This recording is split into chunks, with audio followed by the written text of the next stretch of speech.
Carmen's laugh echoed across the service station as she balanced 4 plates on her arm with the effortless grace of someone who'd been doing this for years. Table 6 wants extra Parmesan, and the gentleman at 12 is asking for you specifically again. I glanced up from wiping down wine glasses, my stomach doing that familiar flutter it always did when Antonio Bandini requested my section. 3 months he'd been coming here, and I still couldn't figure out why a man who clearly had better places to be chose to spend his Friday nights at the Golden Fork. He tips well, Carmen continued, nudging me with her elbow, and he's easy on the eyes. What's the problem? The problem was that everything about Antonio Bandini set off alarm bells in my head. Not the kind that screamed danger. Well, not entirely. But the kind that whispered secrets. My degree in criminal psychology had trained me to read people, to spot the tells that most missed. And Antonio had tells written all over him in a language I was still trying to decode. No problem, I lied, smoothing down my black apron and checking my reflection in the stainless steel surface of the coffee machine. My blonde hair was still neatly twisted into its usual work bun, though a few strands had escaped during the dinner rush. At 26, I'd learned to present a competent, approachable image, essential in the service industry, where your paycheck depended on people liking you enough to leave decent tips. The dining room hummed with the usual Friday night energy. Couples celebrating anniversaries, business associates closing deals over expensive wine, groups of friends unwinding after long weeks. I'd become an expert at reading the social dynamics, understanding the subtle hierarchies and unspoken tensions that played out across white tablecloths and flickering candles. Tonight, though, something felt different. I'd first noticed it around 10:30 when a man in an expensive charcoal suit had taken table 8. Nothing unusual there. The Golden Fork attracted Chicago's well-dressed crowd.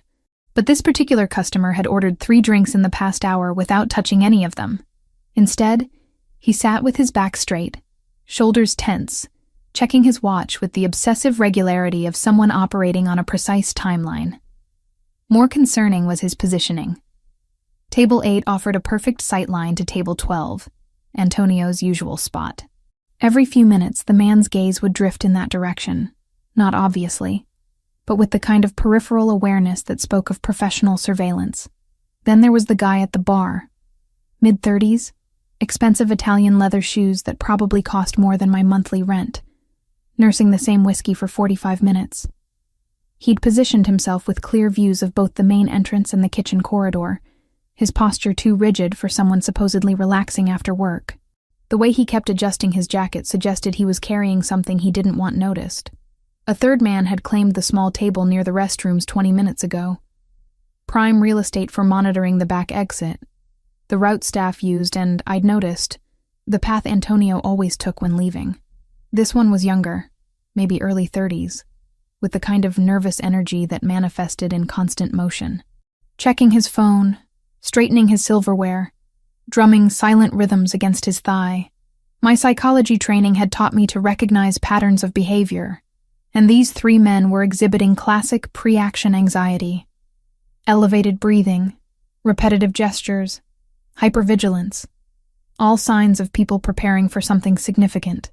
Maybe I was being paranoid. God knows studying criminal behavior had made me see threats in perfectly innocent situations before. But the coordination of their positioning, the synchronized timing of their movements, the way they all maintained awareness of Table 12 while pretending to focus on their own evening. Earth to Elena, Carmen's voice cut through my thoughts. Your mysterious Italian is waiting for his usual wine service. I grabbed the bottle of Barolo Antonio always ordered, a vintage that cost more than I made in 2 days, and approached Table 12. He looked up as I neared, those storm-gray eyes of his conducting their usual assessment. Everything about Antonio Bandini was controlled, calculated, from the precise knot of his tie to the way he folded his napkin. 6'2" of carefully contained power wrapped in bespoke Italian wool. Good evening, Mr. Bandini, I said, proud that my voice betrayed none of the unease building in my chest. The usual tonight? Please. That accent again. Definitely European, though I'd never been able to place it exactly. Roman? Sicilian? It carried an undertone of authority that made even simple requests sound like commands. As I poured his wine, I found myself cataloging details about him that I'd been unconsciously collecting for months. The way he always sat with his back to the wall, how his eyes continuously swept the room in careful patterns, the expensive watch on his wrist that he checked with military precision, the subtle bulge beneath his left shoulder that suggested either a very thick wallet or something more concerning. "You seem distracted tonight," he observed, his voice quiet enough that only I could hear. "Something troubling you." Before I could answer, movement caught my peripheral vision. The man at table 8 had pulled out his phone again, this time speaking in hushed tones. I strained to catch fragments of his conversation as I pretended to examine the wine label. 23:45, he was saying, his voice barely above a whisper. "Back exit. Everything's in position."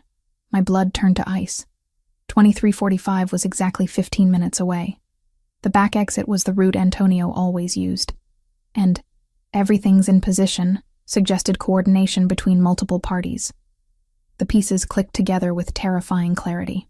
3 men positioned strategically around the restaurant, all maintaining visual contact with table 12, all operating on the same timeline, all focused on Antonio Bandini's usual departure routine. I glanced at my watch. 23:30. 15 minutes until... What? An ambush? An assassination attempt? Whatever these men were planning, it was scheduled to happen exactly when Antonio would be walking toward his car through the back exit. My hands trembled as I finished pouring his wine. Every instinct screamed at me to mind my own business, to finish my shift and go home to my studio apartment, where the most dangerous thing I faced was the stack of unpaid bills on my kitchen counter. But I couldn't shake the image of Antonio walking unsuspecting into whatever trap was being set. Maybe I was wrong. Maybe my overactive psychology training was reading malice into innocent coincidence. But what if I wasn't? What if those 15 minutes were all that stood between Antonio Bandini and disaster? "Mr. Bandini," I said quietly, leaning forward as if to adjust his place setting. "I might be completely wrong, but I think you should stay quiet and not move. Something's planned for 23:45. His hand stilled on his wine glass, those gray eyes sharpening with sudden focus.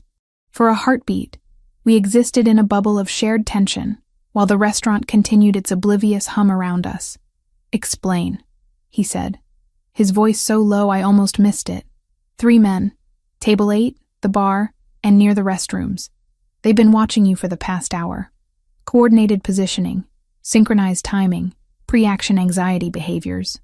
The words tumbled out in a rush of professional terminology mixed with genuine fear. I heard fragments about 23:45 and the back exit. Antonio's expression didn't change, but something shifted in his posture. A coiling of muscles, a readiness that transformed him from elegant dinner companion to something far more dangerous. "You're certain?" I wasn't certain of anything except the rapid beating of my heart and the cold sweat breaking out across my palms. "No. But yes, maybe. I study this stuff, behavioral analysis, and everything about them screams surveillance." He reached into his jacket, slowly, carefully, and withdrew his phone. A few quick taps, then he set it face down beside his plate. "Done." What's done? That ghost of a smile I'd seen before, sharp and predatory. Insurance.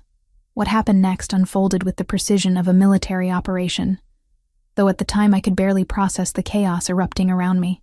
Antonio's phone buzzed once, a response to whatever message he'd sent. Within seconds, 3 men in dark suits materialized from various corners of the restaurant like shadows coming to life. I hadn't even noticed them before, which should have terrified me more than it did. The man at table 8 never saw it coming. One moment he was checking his watch for the 100th time. The next he was face down on his dinner plate with his arm twisted behind his back at an angle that made my stomach lurch. His phone clattered across the marble floor, screen cracked. The guy at the bar tried to run. Bad choice.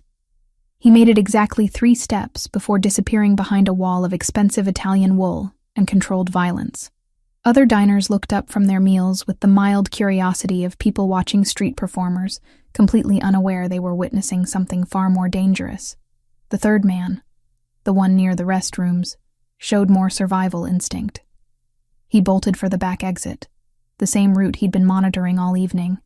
I lost sight of him in the corridor, but the muffled sounds that echoed back suggested his escape attempt hadn't been successful. Through it all, Antonio remained seated, calmly finishing his wine, as if orchestrating tactical takedowns was as routine as ordering dessert. "We need to leave," he said quietly, standing and placing a crisp $100 bill on the table. "Now. I can't just leave work. My shift isn't— Your shift is over." His hand found the small of my back, steering me toward the main entrance with gentle but absolute authority. "Trust me when I say you don't want to be here when the police arrive to investigate what just happened." My legs felt disconnected from my brain as we walked through the dining room. Carmen caught my eye from across the restaurant, her expression confused as she watched me leave with a customer.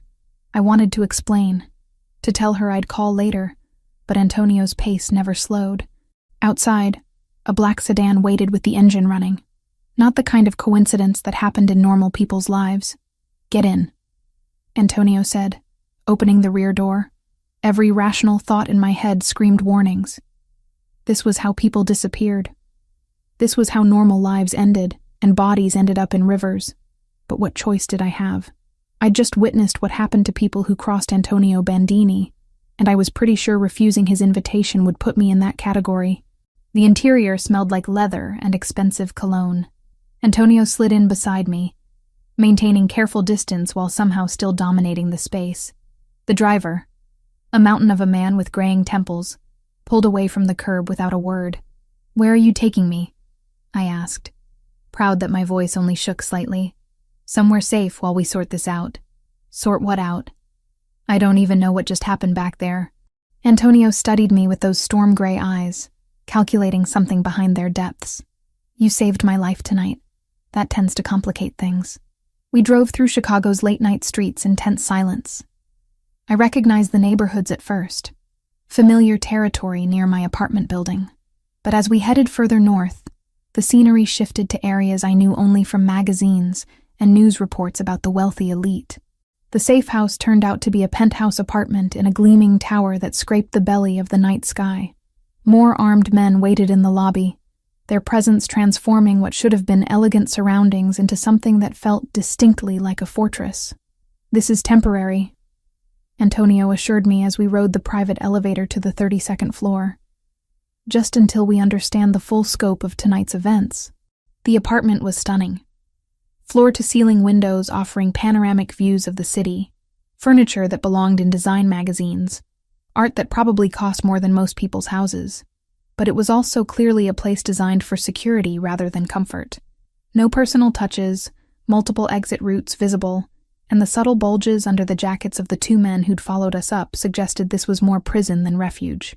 "I need to call my job," I said, fishing for my phone. "Carmen will be worried, and my manager—" "Already handled." A woman appeared from the kitchen area, moving with quiet efficiency. Mid-30s, elegant in an understated way, with intelligent dark eyes that missed nothing. "I spoke with your supervisor an hour ago. You've come down with food poisoning and won't be in for the next few days." I stared at her. "Who are you?" "Sofia Romano, Mr. Bandini's assistant." She extended a perfectly manicured hand. "I've prepared the guest room for you, and there are clothes in your size in the closet. If you need anything else, please let me know." "How do you know my size?" That same calculating look I'd seen from Antonio. "We're very thorough in our research, Miss Morrison." The casual mention of research sent fresh chills through me. How much did they know? How long had they been watching me? And why did I suddenly feel like a specimen under a microscope? Antonio had disappeared into another room. An office, judging by the glimpse of computers and communication equipment I caught before the door closed. Sophia gestured for me to follow her down a hallway, lined with abstract paintings that probably cost more than my college education. "You must have questions," she said as we walked. "About 1,000 of them, Mr. Bandini will answer what he can tomorrow. For tonight, try to rest. It's been an eventful evening." The guest room was larger than my entire apartment, decorated in soothing blues and grays that should have been calming but somehow weren't. Sophia had laid out clothes on the bed, designer labels I recognized from window shopping expeditions I could never afford. "How did you know I'd be coming here?" I asked, fingering the soft fabric of a cashmere sweater. Sophia paused in the doorway, her expression carefully neutral. Mr. Bandini is a man who plans for contingencies. He's been aware of you for some time, Miss Morrison. Aware of me, how? But she was already gone, leaving me alone with questions that multiplied faster than I could process them. I didn't sleep. How could I? Every sound from the hallway made me jump. Every distant voice made me wonder if I was about to become another casualty in whatever war I'd stumbled into. By dawn, I'd worn a path in the expensive carpet from pacing. Sophia appeared with coffee and pastries around 8, her efficiency suggesting she'd dealt with traumatized houseguests before. Mr. Bandini would like to speak with you when you're ready, she said, setting the tray on a small table near the windows. And if I'm not ready? A slight smile.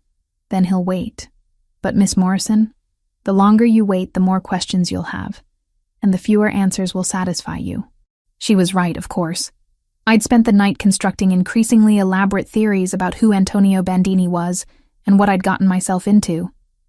None of them were particularly comforting. I found him in the office, surrounded by monitors displaying what looked like security feeds from various locations around the city. He'd changed from his dinner attire into dark jeans and a white shirt, looking younger and somehow more dangerous in casual clothes. "Sleep well?" he asked without turning from the screens. "Did you expect me to?" That ghost of a smile. "No, but I hoped." He swiveled to face me, those gray eyes conducting their usual assessment. "How much do you know about organized crime in Chicago, Elena?" The use of my first name sent an unexpected flutter through my chest. Only what everyone knows. That it exists, that people get hurt, that normal people try to stay as far away from it as possible. Smart policy. Unfortunately, no longer an option for you. Because I saved your life. Because you witnessed Riccardo Torino attempting to have me killed. And because your intervention allowed my men to capture 2 of his people alive. Antonio stood, moving to pour coffee from a service I hadn't noticed. "Torino will assume you're working with me. That makes you a target." The casual way he delivered this death sentence made my knees weak. For how long? Until Torino is no longer a problem. And how long will that take? Antonio handed me a cup of coffee, his fingers brushing mine briefly. That depends on how smart he is, and how quickly he realizes his war with my family was always going to end only one way. Family. The word carried weight I was only beginning to understand. Saturday morning came with the harsh reality that my life had fundamentally changed overnight. I woke in sheets that probably cost more than my monthly rent, in a room that could house 3 families, guarded by men whose job was to ensure I never left without permission. The panic attack hit me before I was fully conscious, my chest constricted, air becoming impossible to draw into my lungs. The elegant bedroom walls seemed to close in, transforming from sanctuary to prison cell. My hands shook as I gripped the expensive bedding, trying to ground myself in something tangible, while my mind spiraled through every worst-case scenario my psychology training had ever made me aware of. I was going to disappear. Become another statistic. Another missing person whose case would gather dust in some detective's filing cabinet. No one would even know where to start looking. "Miss Morrison?" Sophia's voice carried through the door, accompanied by a gentle knock. "I've brought breakfast." I forced myself to breathe slowly, counting to 4 on each inhale, holding for 4, exhaling for 6. The technique Dr. Martinez had taught me during my grief counseling after Mom died, back when panic attacks were about medical bills and funeral arrangements, not about being held captive by organized criminals. "I'm fine," I called out, proud that my voice sounded relatively normal. "May I come in?" Did I have a choice? Everything about my situation was phrased as requests, but the armed guards outside made it clear that refusal wasn't really an option. Sophia entered carrying a silver tray laden with coffee, fresh fruit, and what looked like homemade pastries. She moved with the same quiet efficiency I'd noticed before, setting everything on the small table near the windows overlooking the city. "Mr. Bandini had to leave early this morning," she said, pouring coffee into delicate china cups. "Business matters requiring his attention. Business matters. A euphemism that could mean anything from board meetings to executions. When can I go home?" Sophia's hands stilled for just a moment, the first crack in her professional composure I'd witnessed. That depends on several factors currently outside our control. You mean it depends on whether Riccardo Torino decides to kill me or not? Mr. Bandini won't let that happen. The certainty in her voice should have been comforting. Instead, it reminded me that my survival now depended entirely on the whims of a man I barely knew. A man whose world operated by rules I couldn't begin to understand. I spent the morning pacing the penthouse like a caged animal. The apartment was stunning. Floor-to-ceiling windows offering panoramic views of Chicago. Furniture that belonged in design magazines. Artwork that probably cost more than most people made in a lifetime. But beauty couldn't disguise the fact that I was essentially a prisoner. Every door led to rooms I wasn't supposed to enter. Every window was 40 stories above the ground. Every exit was monitored by men who smiled politely while making it clear that leaving wasn't an option. By afternoon, I'd worked myself into such a state of anxious energy that I decided to test the boundaries of my captivity. I need some air, I told Sophia. Maybe a walk around the building? Her expression remained perfectly neutral.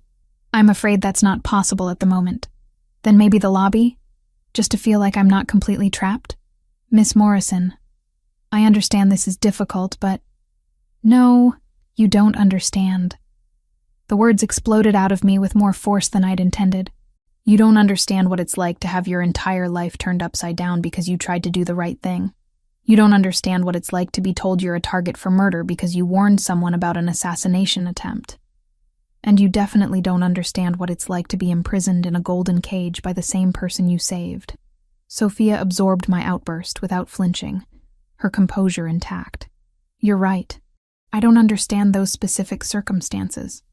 But I do understand being caught between impossible choices and dangerous people.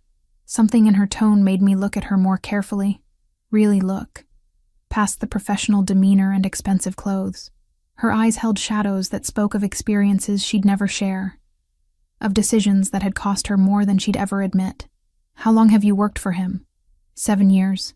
And in those 7 years, how many people like me have you had to accommodate? A slight smile touched her lips. You're the first.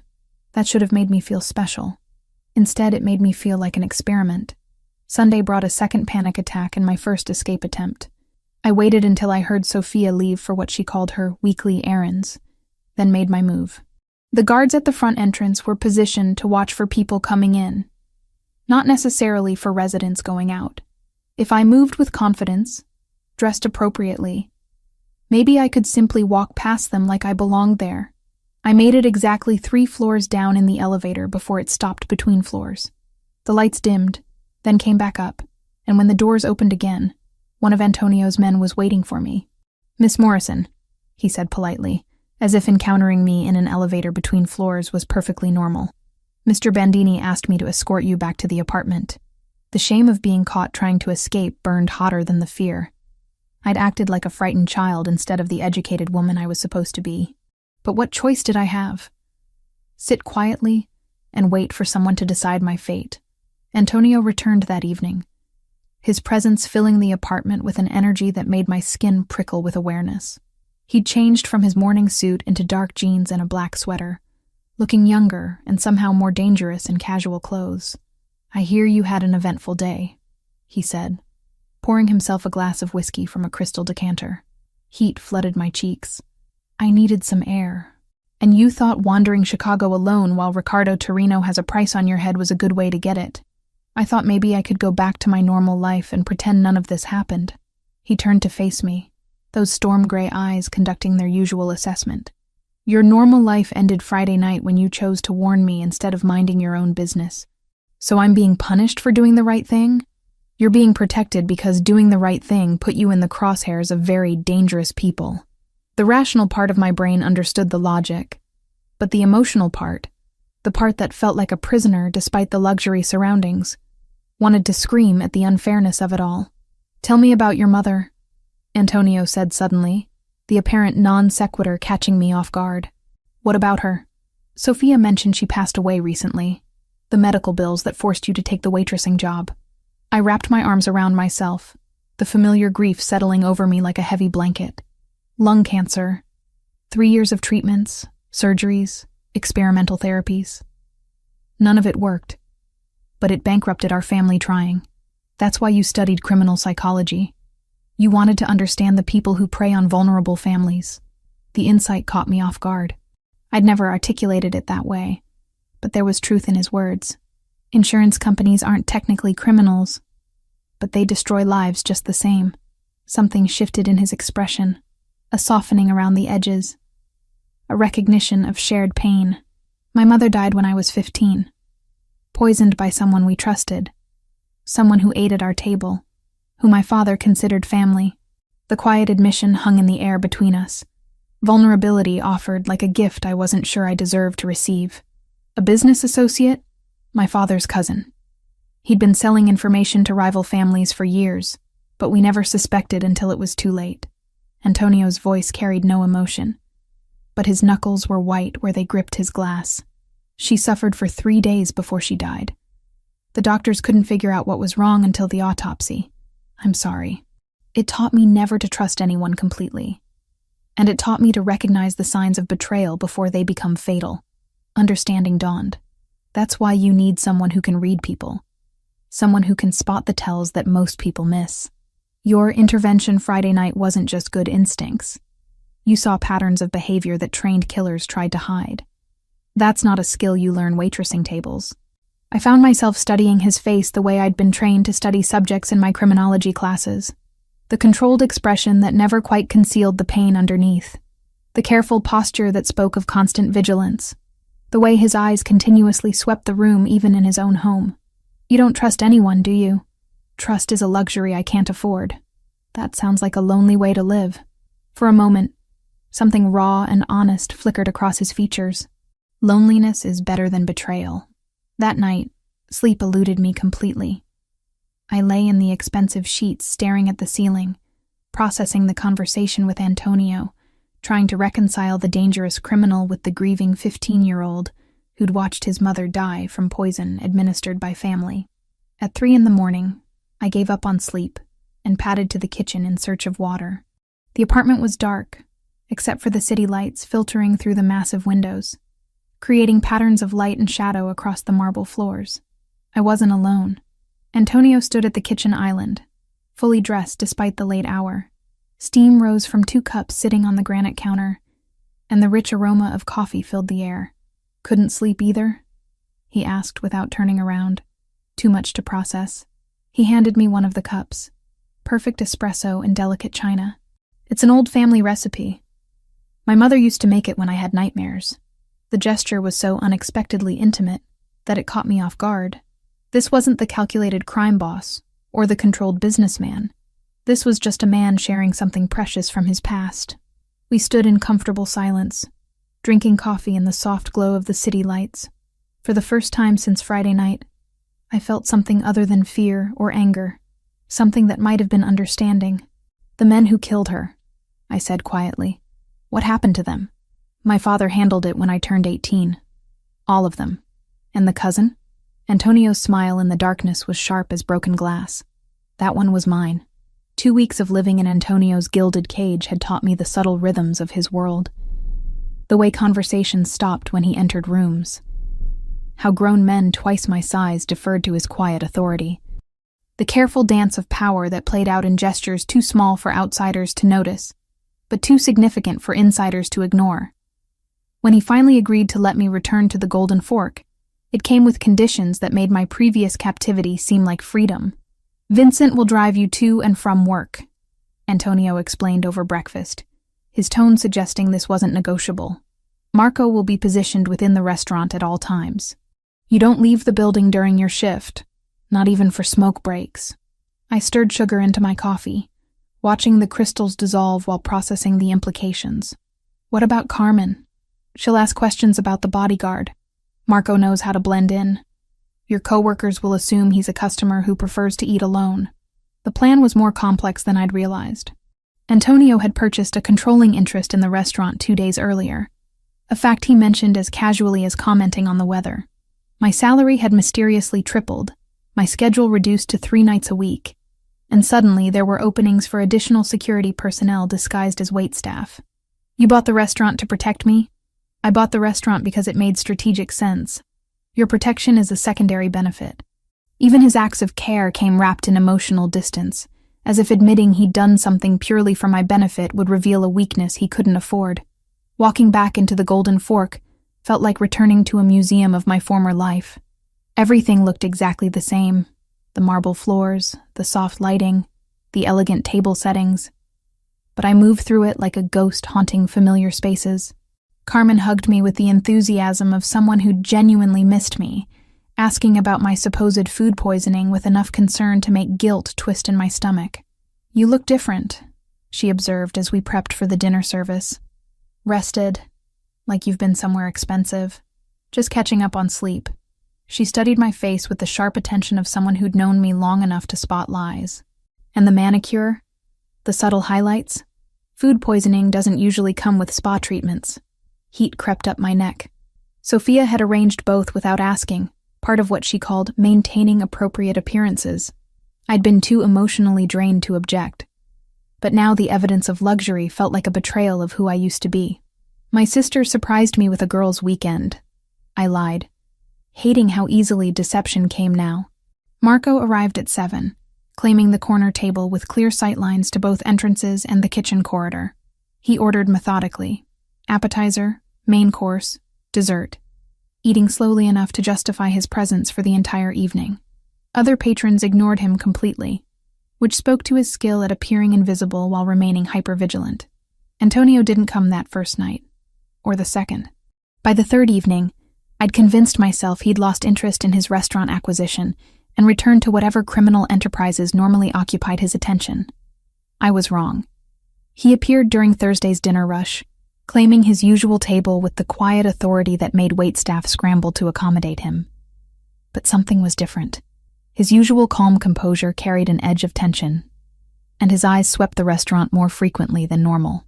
"Good evening, Mr. Bandini," I said, approaching with the wine he always ordered. "Elena." The way he said my name sent familiar shivers down my spine. "Have you noticed anything unusual lately?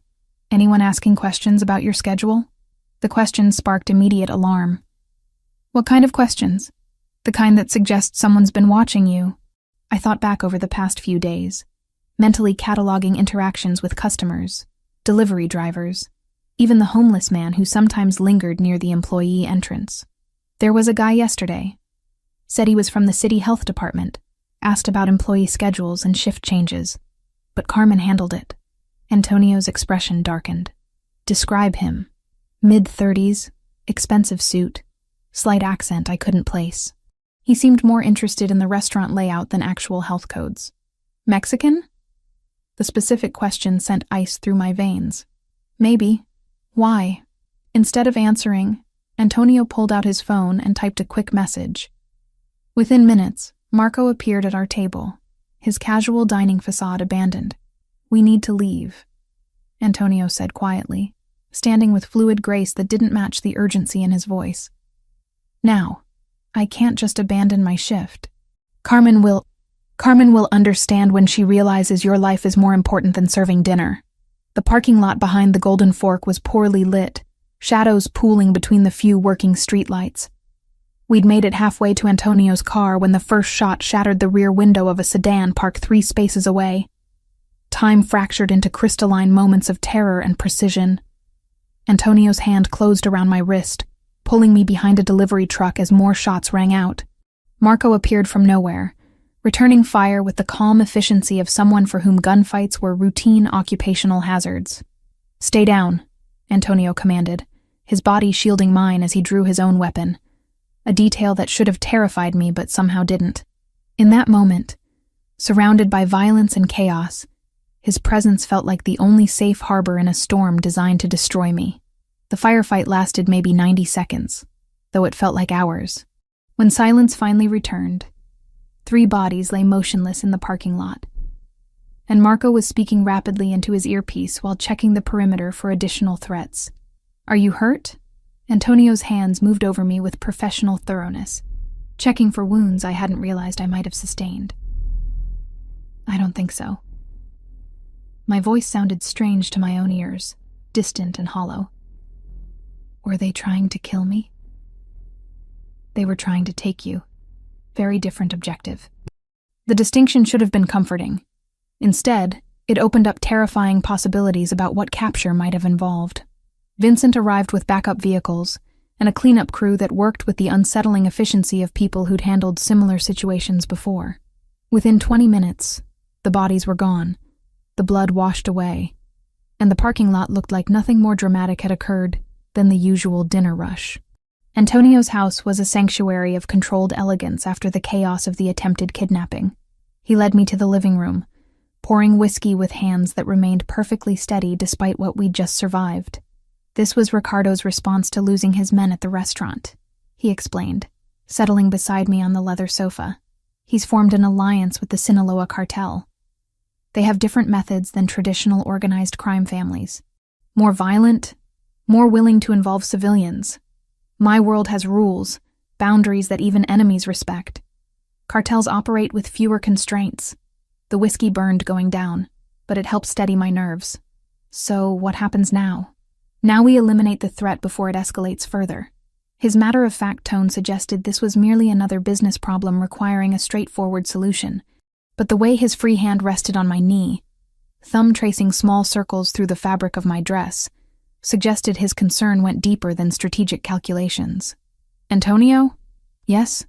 Thank you for saving me.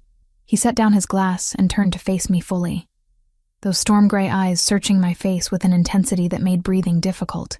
You saved me first. This is simply returning the favor.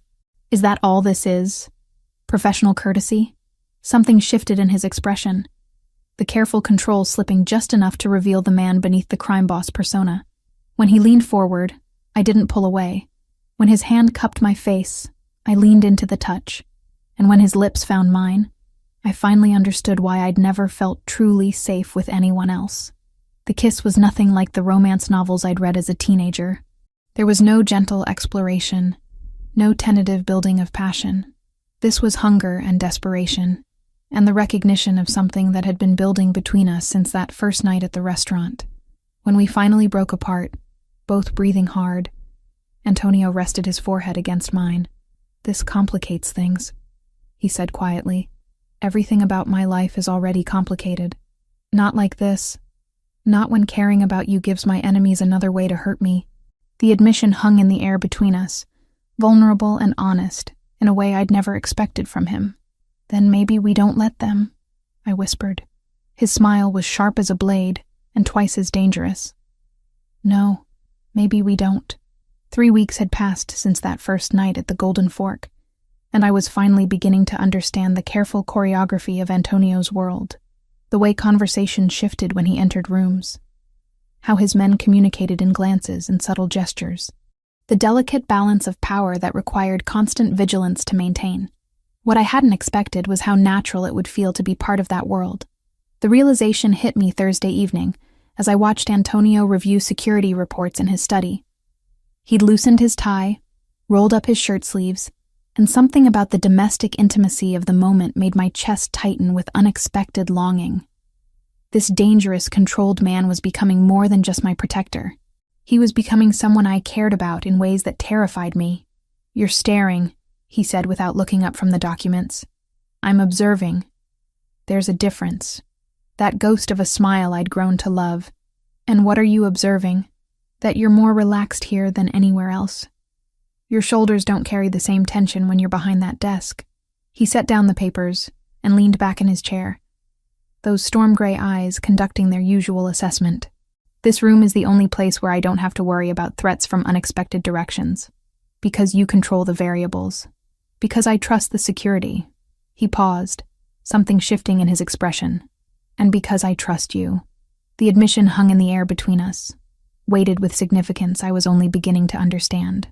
In Antonio's world, trust was currency more valuable than money, more dangerous than weapons.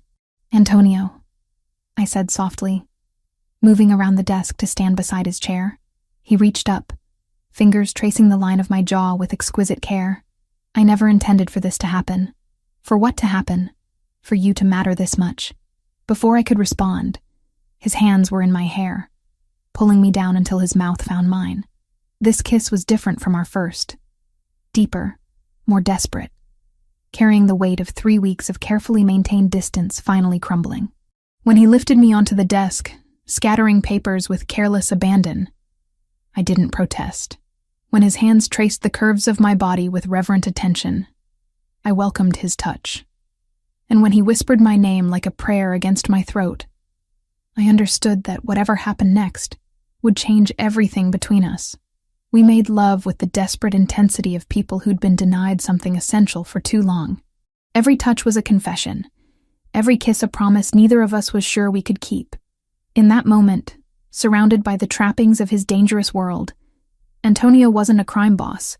He was just a man who'd found something worth protecting beyond his own power.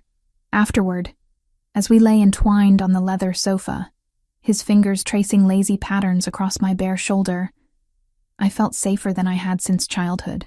"Stay tonight," he said quietly. "I'm not going anywhere." But morning brought harsh realities that shattered the illusion of safety we'd built in the darkness. I was in the kitchen making coffee when Sophia appeared with the morning security briefings, a routine I'd grown accustomed to over the past weeks. But something in her expression made my blood turn cold.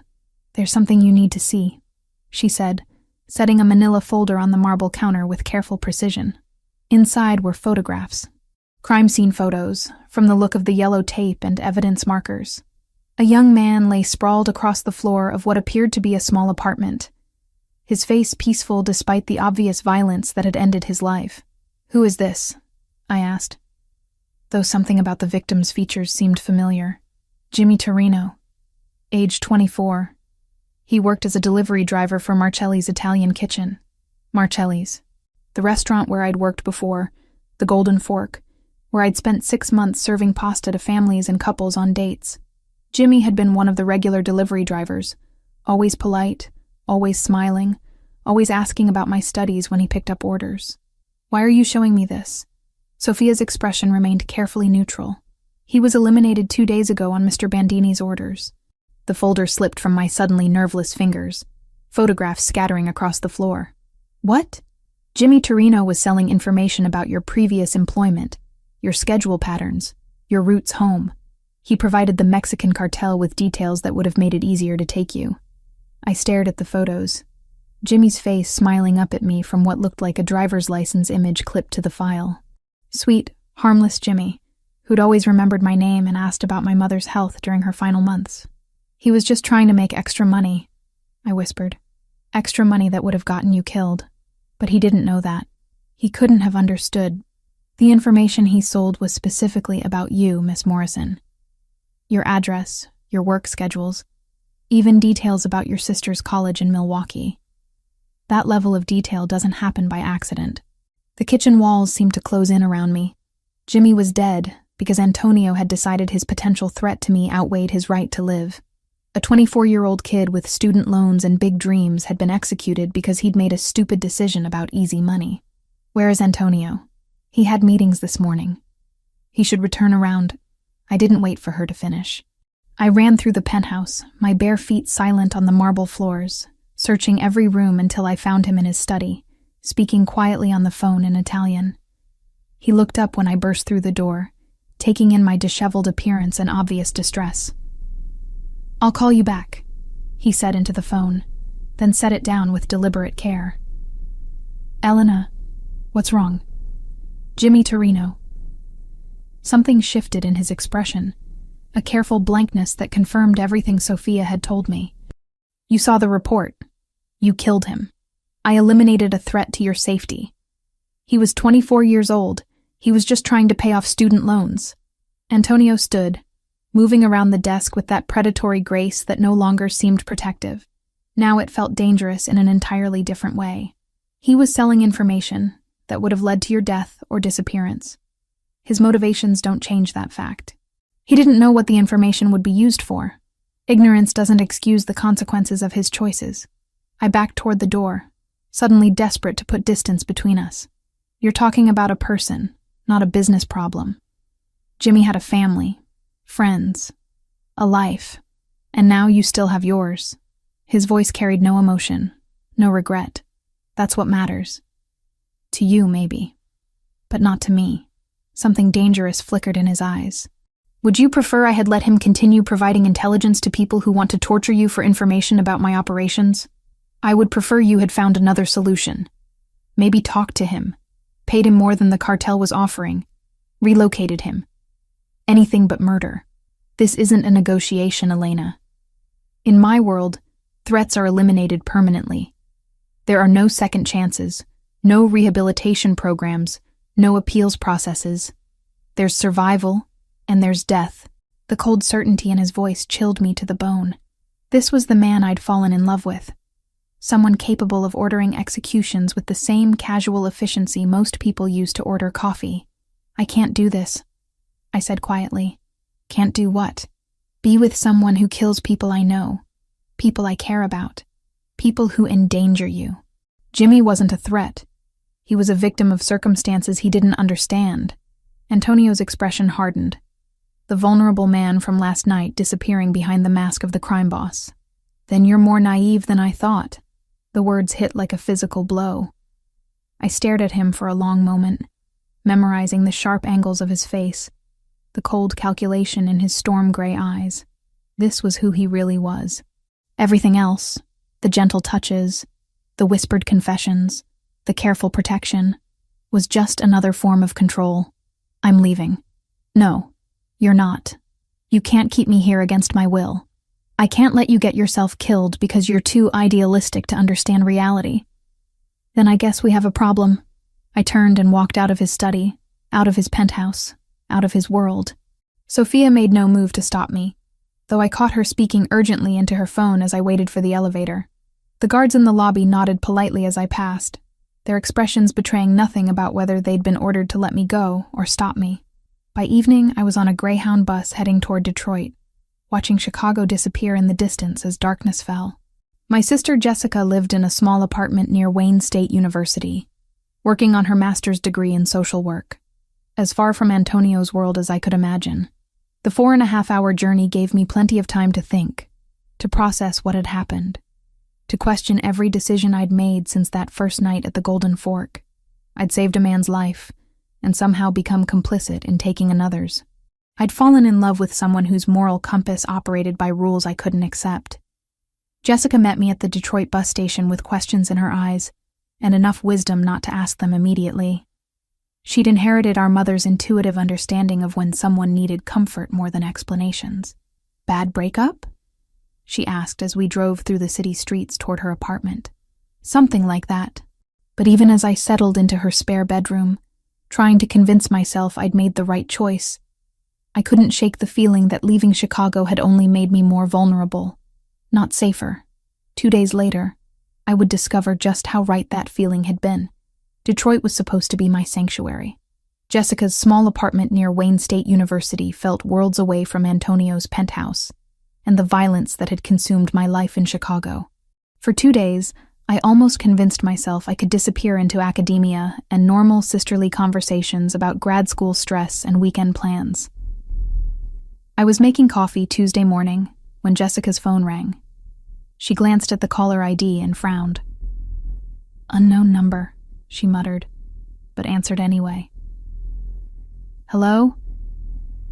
I watched her face change from mild annoyance to confusion to stark terror in the space of heartbeats.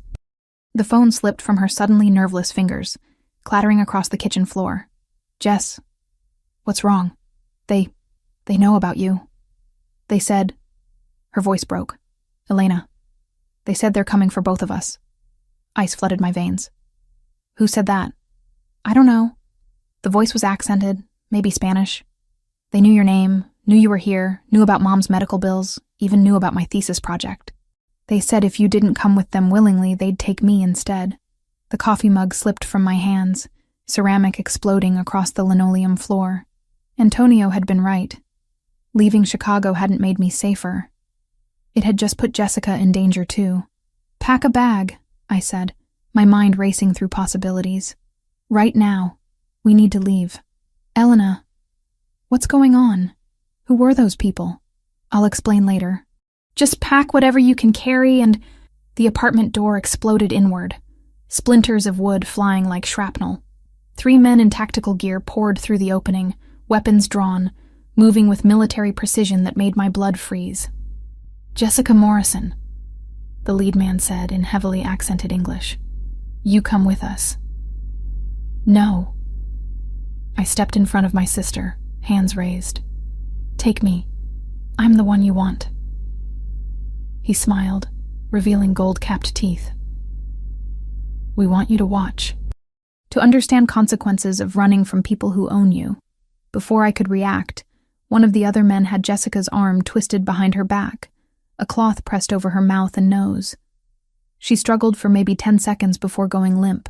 48 hours, Goldtooth said, turning his attention back to me. "You return to Chicago. You tell Bandini we have his woman's sister. He brings what we want, or she disappears forever. What do you want? Territory. Respect. Things your Mafia boyfriend stole from our organization. They were gone before I could process what had happened, leaving me alone in Jessica's destroyed apartment with the acrid smell of chemical sedatives lingering in the air. I called Antonio from Jessica's landline, my hands shaking so badly I could barely dial. He answered on the first ring. "Elena, they have Jessica." Silence for 3 heartbeats. When he spoke again, his voice carried the cold precision that meant someone was about to die. "Where are you?" "Detroit. They said 48 hours. They want territory and respect." "I'm already in the car. Send me the address." "Antonio, Save it. We'll discuss your decision to run later. Right now we focus on getting your sister back alive." He arrived 6 hours later with an entourage that transformed Jessica's quiet neighborhood into a staging ground for military operations. Black SUVs lined the streets, men in expensive suits speaking rapidly into earpieces, surveillance equipment being deployed with practiced efficiency. Antonio found me sitting on Jessica's couch, still in the clothes I'd slept in, staring at the blood on the carpet where she'd scraped her knee during the struggle. "Tell me everything," he said, settling beside me with careful distance. I recounted the morning's events in clinical detail, my psychology training helping me remember specifics that might be important. The accents, the timing, the equipment they'd used, even the particular chemical smell that suggested military-grade sedatives. "Sinaloa," he said when I finished. "Ricardo's been busy building alliances. Can you get her back?" Something flickered in his expression. Not quite vulnerability, but close. "I've never lost someone I was protecting. I won't start with your sister." The next 12 hours unfolded like a master class in organized crime operations. Antonio's team located the cartel's temporary base through surveillance, electronic intercepts, and what Sophia euphemistically called enhanced interrogation of local contacts. Jessica was being held in an abandoned warehouse on Detroit's east side, guarded by 8 men with automatic weapons and orders to kill her if they detected any rescue attempt. "Standard cartel protocol," Antonio explained as we studied satellite images of the building. "They're expecting overwhelming force, so we give them the opposite." "What's the opposite of overwhelming force?" "Precision, psychology, using their expectations against them." That's when he turned to me with an expression I'd learned to recognize. The look he got when he was about to ask for something I wouldn't want to give. "I need your expertise," he said quietly. "Your ability to read behavioral patterns, to predict how people will react under extreme stress. You want me involved in the actual rescue. I want you to help us understand their mindset. Cartel soldiers aren't like Mafia soldiers. They operate on different psychological principles, different motivations. You studied this in school." He was right. My criminology courses had covered the differences between traditional organized crime families and drug cartels. Different recruitment methods, different loyalty structures, different responses to pressure and threat. What do you need to know? How they'll react when we take out their perimeter guards. Whether they'll kill Jessica immediately or try to use her as a bargaining chip. What kind of psychological pressure will make them make mistakes? I found myself drawn into the tactical planning, despite every rational instinct screaming that this was madness. But Jessica's life hung in the balance, and my academic knowledge might be the difference between her coming home or disappearing forever. Cartel soldiers are motivated by fear more than loyalty, I explained as Antonio's team gathered around the surveillance photos. They're afraid of their superiors, afraid of rival organizations, afraid of law enforcement. That fear makes them unpredictable, but also exploitable. How? Create multiple simultaneous threats, Make them think they're being attacked from different directions by different groups. Their training will fracture. Some will follow protocol, others will panic, others will try to negotiate. That division gives you opportunities. Antonio nodded slowly. And Jessica? I studied the warehouse layout, thinking through cartel psychology and operational procedures. They won't kill her immediately. She's too valuable as leverage. But if they think the rescue attempt is failing, if they believe they're all going to die anyway, they'll execute her to deny you the victory. So we make sure they never reach that conclusion. Or we make them believe cooperation is their only chance of survival. Something shifted in Antonio's expression as he processed my words. This wasn't just academic analysis anymore. I was actively participating in planning a military operation against the people who'd taken my sister. Elena, he said quietly, there's something else you need to understand about Jimmy Torino. My stomach clenched. What about him? He wasn't just selling general information about your schedule. He was providing detailed intelligence about your sister. Her address, her class schedule, her daily routines. The cartel has been planning this for weeks. The revelation hit me like a physical blow. Jimmy hadn't just put me at risk. He'd made Jessica a target. His harmless side income had painted a bullseye on the most important person in my world. If I hadn't eliminated him, Antonio continued, they would have taken her weeks ago. Possibly killed her after extracting what information they could about you. I stared at the warehouse photos spread across the table, seeing them with new understanding. Jimmy's death hadn't just been about protecting me. It had been about protecting Jessica, too. I understand now, I said quietly. In your world, hesitation means death, for everyone we care about. Something fundamental shifted in my chest. Not quite forgiveness, but acceptance. The moral landscape of Antonio's world operated by rules I'd never wanted to learn. But ignoring those rules had nearly cost Jessica her life. What do you need me to do? His smile was sharp as a blade and twice as dangerous. Help me get your sister back. Then help me end Ricardo Torino permanently.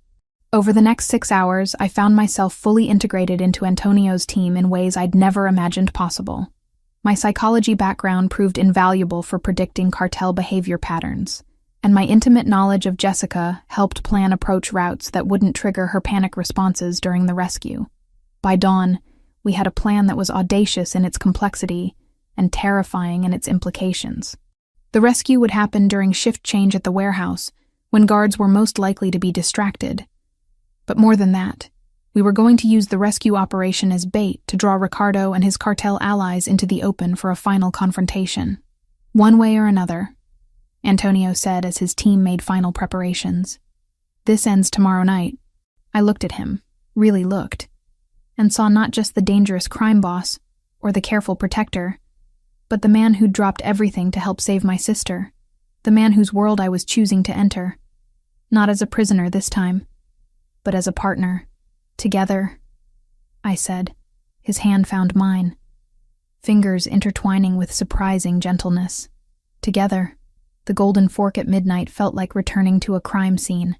Empty tables sat shrouded in shadows, their white tablecloths ghostly in the dim security lighting. I stood at the staff entrance, wearing the same black uniform I'd worn months ago when this nightmare began, my hands steady despite the adrenaline coursing through my system. Remember, Antonio's voice crackled through the earpiece hidden beneath my hair. You're just Elena Morrison, back for a late shift to help with inventory. Natural movements, familiar patterns. I pushed through the service door, muscle memory guiding me past the prep stations and into the dining room. Ricardo had chosen this location for psychological warfare, forcing Antonio to relive the place where their conflict began. But he'd made a critical error in choosing ground I knew better than any of his soldiers. The restaurant wasn't empty. 3 men sat at strategic positions around the dining room, trying to look casual while maintaining sightlines to all entrances. I recognized the behavioral patterns immediately. The forced relaxation that screamed hypervigilance, the way their eyes tracked my movement without seeming to watch. I count 3 visible, I whispered, adjusting the flower arrangement at table 6 with practiced ease. 2 more shadows near the kitchen entrance. Classic cartel formation. They're expecting a frontal assault. Through the earpiece, I heard Antonio coordinating with his team positioned around the building's perimeter. Vincent had eyes on the rear exit. Marco covered the main entrance. 2 other men I'd never met were stationed at emergency exits Ricardo's people wouldn't know existed. "Target acquired," came Vincent's voice. "Jessica Morrison, northwest corner booth. Zip tie restraints. Conscious but sedated." My heart clenched, seeing my sister through the kitchen service window, slumped in the booth where Antonio had once sat as my regular customer. Her eyes were glazed but alert, tracking movement around her with the same analytical observation skills we'd inherited from Mom. "She sees me," I murmured, catching Jessica's slight nod of recognition. "She's aware enough to follow instructions. Rodriguez, you're clear to move on the perimeter guards." Antonio's voice carried deadly calm through the comm system. "Elena, we need eyes on Ricardo." I moved through my old workspace with deliberate familiarity, checking wine inventory while scanning for the man who'd turned my life into a war zone. The psychological analysis I'd provided proved accurate. Cartel soldiers operated differently than Mafia soldiers, their paranoia making them jumpy, reactive rather than strategic. That's when I saw him. One of Antonio's men, positioned near the bar with a clear view of the dining room, displayed all the micro-expressions I'd studied in my behavioral analysis courses. Rapid eye movements, involuntary swallowing, the slight tremor in his hands that suggested extreme stress. But not the stress of impending combat, the stress of deception. "Antonio," I whispered, "the man at the bar. Dark suit, positioning himself behind you. He's showing deception markers. Impossible. That's Salvatore. He's been with my family for 8 years. Trust me. Watch his hands, involuntary finger tapping, classic self-soothing behavior under extreme stress. His breathing is shallow, elevated heart rate visible in his neck pulse. He's terrified, but not of Ricardo's men. He's terrified of what he's about to do." Through the service window, I watched Salvatore's hand move slowly toward his jacket. Not the smooth, practiced motion of someone drawing a weapon in combat, but the hesitant, guilt-ridden movement of someone betraying everything they'd sworn to protect. "Gun!" I hissed into the comm. "Left side jacket. He's positioning for a back shot." The next 30 seconds unfolded with brutal precision. Antonio spun just as Salvatore's weapon cleared his holster, muscle memory and years of survival instincts saving his life. The shot went wide, shattering a mirror behind the bar. Before Salvatore could fire again, Antonio's return shot caught him center mass, dropping him behind the mahogany bar. The gunshot triggered chaos. Ricardo's men abandoned their pretense of casual dining, weapons appearing from beneath jackets and under tables.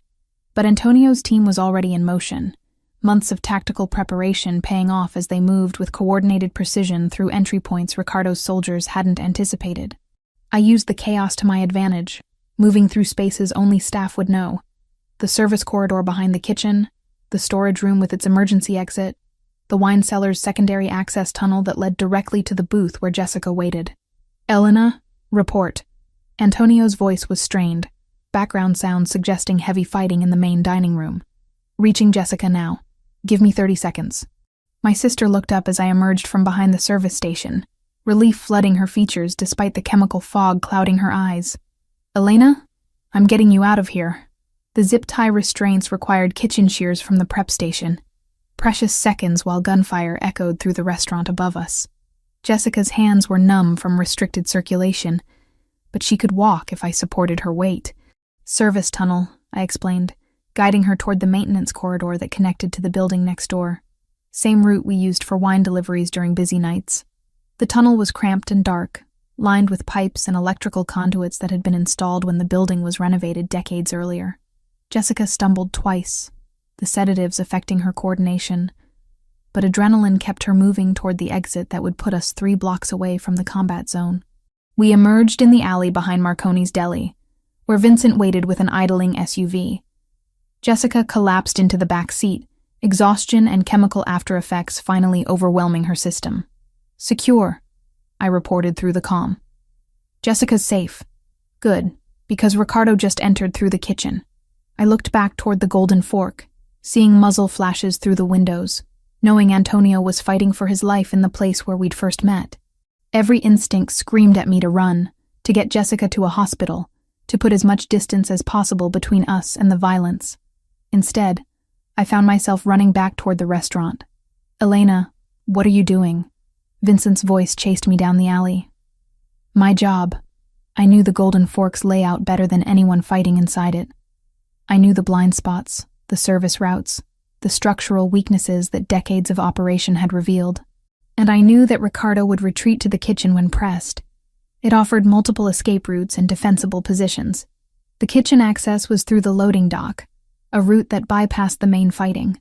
I could hear Antonio and Ricardo's voices echoing off the stainless steel surfaces, their confrontation having devolved into the personal, primal combat that would end only with death. "You made this personal when you took her sister." Antonio's voice carried cold fury. "I made it profitable. Your attachment to the girl shows weakness. Weakness your enemies will exploit." I peered around the corner of the prep station, seeing the two men circling each other with predatory intensity. Both had abandoned firearms for the close quarters brutality that would determine territorial dominance. Ricardo held a kitchen knife with professional familiarity. Antonio had claimed a meat cleaver, its weight lending devastating power to each swing. The fight was vicious and brief. Ricardo was younger, faster, but Antonio fought with the calculated precision of someone for whom violence was a tool rather than a passion. When Ricardo overextended during a thrust, Antonio caught his wrist, twisted until bone snapped, and brought the cleaver down with surgical accuracy. Ricardo Torino died as he'd lived, violently, without honor, far from the territory he'd tried to claim. Antonio stood over the body for a long moment, breathing heavily, cleaver still gripped in his white-knuckled fist. When he looked up and saw me watching from the doorway, something shifted in his expression. From the cold satisfaction of victory to concern for my well-being. "You should be with your sister. She's safe. Vincent has her." "Then why are you here?"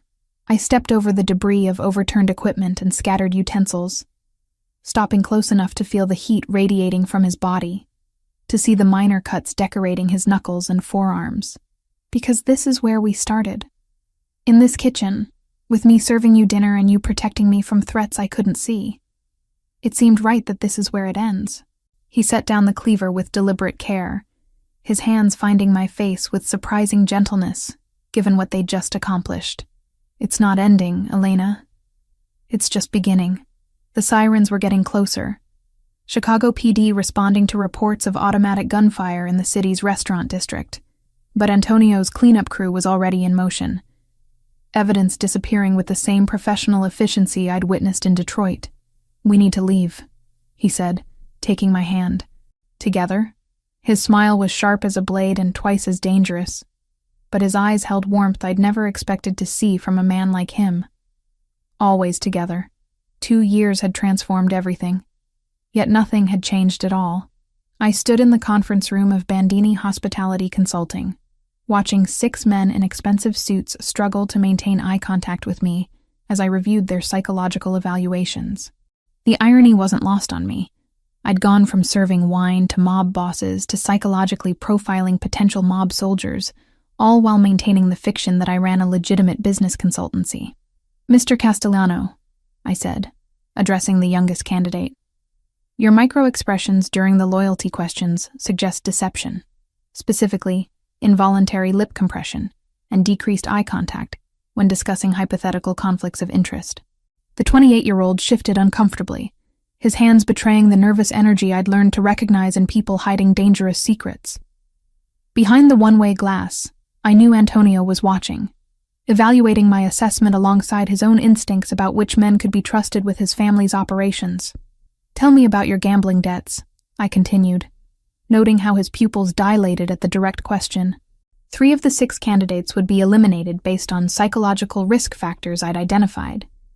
The other 3 would join the Bandini organization in various capacities: legitimate restaurant management, security consultation, and what Sophia delicately termed specialized problem resolution. My phone buzzed with a text from Antonio. "Impressive as always. Dinner at home tonight? The doctor's appointment is at 3. I touched my still flat abdomen reflexively, 4 months of pregnancy barely showing despite the morning sickness that had been plaguing me for weeks. Dr. Martinez assured us everything was progressing normally, but Antonio's protective instincts had shifted into overdrive since we'd confirmed the pregnancy. The Bandini restaurant empire had grown from the single location where we'd met to 12 establishments throughout Chicago and Milwaukee. Each served dual purposes: legitimate businesses that employed local communities and provided excellent food, while also functioning as secure meeting locations and communication hubs for Antonio's less legal enterprises. I'd become indispensable to the operation, not as Antonio's wife or the future mother of his child, but as a professional whose expertise in behavioral analysis had prevented 3 attempted infiltrations by law enforcement and identified 2 potential traitors before they could cause significant damage. "Mrs. Bandini," Castellano said, using the formal address that still sent shivers down my spine. "I can explain about the gambling." "No need," I interrupted, making notes in his file. "Acknowledging the debt shows integrity. Lying about it would have been disqualifying. Your psychological profile suggests you're motivated by family loyalty rather than personal gain, which makes you suitable for customer relations management rather than security work." The distinction mattered in Antonio's world. Customer relations meant interfacing with legitimate businesses and maintaining the respectable facade that kept authorities from looking too closely at Bandini operations. Security work meant being trusted with family secrets that could destroy everything if revealed. After the evaluations concluded, I retreated to my office, a space that straddled the line between legitimate psychology practice and organized crime consulting. My degrees hung on the walls alongside certificates in crisis negotiation and behavioral analysis, professional credentials that provided perfect cover for the real work I performed. Sophia appeared with my afternoon coffee, a routine we'd maintained since my return from Detroit 2 years earlier. "The Torino territory has been fully integrated," she reported, setting down the cup with her usual efficiency. "Revenue projections for the restaurant division are exceeding expectations by 30%. I nodded, reviewing the quarterly reports that told 2 stories. One for tax authorities showing healthy profits from legitimate food service operations. Another for Antonio detailing the actual revenue streams that funded our lifestyle and operations. "Any behavioral concerns with the new hires? 2 servers at the Lincoln Park location show signs of potential substance abuse issues. Marco recommended monitoring rather than immediate termination." Smart. Firing people created resentment and potential security risks. Monitoring them allowed us to provide help if needed, or gather intelligence if they became compromised by law enforcement seeking informants. The doctor's appointment confirmed what we already knew. Our daughter was developing normally, with a due date in early September. Antonio's hand never left mine during the ultrasound, his usual composed demeanor cracking slightly when the technician pointed out tiny fingers and toes on the grainy image. "Have you considered names?" Dr. Martinez asked as we scheduled the next appointment. "Isabella," Antonio said immediately. "After my mother." I squeezed his hand, understanding the significance. Naming our daughter after the woman whose death had shaped Antonio's worldview was both tribute and promise. That this child would grow up protected in ways his mother never was. That evening, we sat in our private study reviewing security reports from the training facility Antonio had built in an abandoned warehouse on Chicago's South Side. What appeared to be a corporate team-building center actually served as a finishing school for organized crime professionals, teaching everything from defensive driving to digital counter-surveillance to the kind of behavioral analysis I'd pioneered. "The Martinez brothers graduated yesterday," Antonio reported, showing me files on 2 young men who'd completed the 8-week program. "They'll be managing the new Milwaukee expansion." I reviewed their psychological profiles, noting the markers that suggested loyalty, intelligence, and the particular kind of moral flexibility required for success in Antonio's organization. They'd be successful. I'd recommended them personally after conducting extensive behavioral evaluations. "And the Santini situation?" Antonio's expression hardened. "Resolved permanently. Vincent confirmed the elimination this morning." I didn't flinch anymore at casual mentions of murder. 2 years of living in Antonio's world had taught me that violence was simply another business tool, applied with the same calculated precision as any other operational decision. The psychological adjustment had taken months, but I'd learned to compartmentalize the moral implications in service of protecting the family we were building. Our wedding had been small, private, held in the chapel of a cathedral. Antonio's family had supported for 3 generations. Jessica had served as my maid of honor, her own psychological recovery from the kidnapping, complete enough that she'd finished her master's degree and accepted a position at a Detroit social services agency. She understood, if she didn't entirely approve of, the choices I'd made. "I have something for you," Antonio said, producing a small velvet box from his desk drawer. Inside was a pair of earrings, sapphires surrounded by diamonds, elegant enough for any social occasion, but fitted with nearly invisible tracking devices that would allow his security team to locate me within 3 feet, anywhere in the city. "They're beautiful," I said, meaning it despite understanding their dual purpose. "And functional. The battery life is 6 months, and they're waterproof to 30 meters. I put them on immediately, appreciating how they complemented the engagement ring that had replaced my simple wedding band 6 months earlier. Everything in our life served multiple purposes: beauty and function, legitimate business and criminal enterprise, love and strategic alliance. The mansion we called home sat on 20 acres north of the city, surrounded by walls, cameras, and enough security personnel to repel a small army. But inside those walls, we'd created something that felt remarkably like a normal life. Antonio cooked elaborate Italian dinners on weekends. I maintained a small garden where I grew herbs for the restaurants. We read together in the evenings, discussing everything from business strategy to baby names to the psychological profiles of people who'd requested audiences with the head of the Bandini family. My consulting practice had grown beyond Antonio's organization, attracting clients from law enforcement agencies, corporate security firms, and even other crime families seeking psychological evaluation services. The reputation I'd built as Dr. Elena Morrison Bandini, specialist in behavioral analysis and threat assessment, provided perfect cover for my real work while generating substantial legitimate income. 6 months remained until our daughter's arrival. 6 months to finalize the succession planning that would eventually see Antonio transition from hands-on operational control to strategic oversight. The empire we were building would someday be hers, legitimate businesses backed by the kind of power and protection that only a true crime family could provide. I stood at the window of our bedroom, watching the sun set over the lake that bordered our property, feeling Isabella move restlessly in response to my shifting position. In the distance, lights were coming on in the training facility, where tomorrow's class of carefully selected candidates would learn the skills necessary for success in our world. Antonio appeared behind me, his arms circling my waist with practiced care, his hands settling protectively over our growing child. "Any regrets?" he asked quietly. I leaned back against his solid presence, thinking about the woman I'd been 2 years earlier. Frightened, naive, convinced that moral absolutes could govern complex realities. That Elena Morrison would have been horrified by the choices I'd made, the world I'd embraced, the man I'd married. "None," I said, and meant it completely.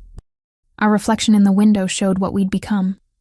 A crime boss and his psychologist wife, partners in every sense of the word, building an empire that would last generations. Isabella kicked as if in approval, already part of the family business that would someday be her inheritance. Outside our fortress, Chicago hummed with activity, unaware that significant portions of its restaurant industry, its security consulting services, and its behavioral health networks were controlled by the couple standing at this window, planning a future that balanced legitimate success with the kind of power that could only be built on carefully controlled violence. From now on, we were exactly where we belonged,